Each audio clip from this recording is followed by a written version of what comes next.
สบายดีพี่น้องเนาะวันนี้เดินทางมาปากเซ่เนาะเมืองปากเซ่หรือว่านครหลวงปากเซ่เนาะมาเขามาเกเฮเกสายเนาะพี่น้องเขามาแต่เสาเลยพี่น้องเพราะว่าสิไปเกเฮเกสายอยู่สิเมืองปากเซ่เนาะเดือนนี้ก็กำลัง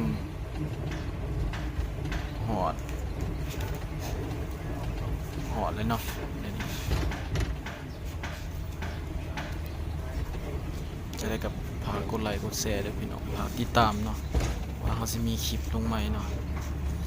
รถบนไลน์บันไดเนาะ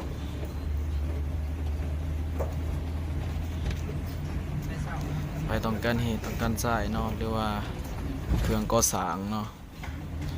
ทุกชนิดเนาะเขาจัดส่งได้ส่งหอดเฮือนเนาะราคาก็เป็นกันเองเนาะพี่น้องจะได้กับพากติดตามเด้อเพราะว่าเฮานี่สร้างสองใหม่เนาะสร้างสอง YouTube ใหม่เนาะดำสิ่งบ้านนอก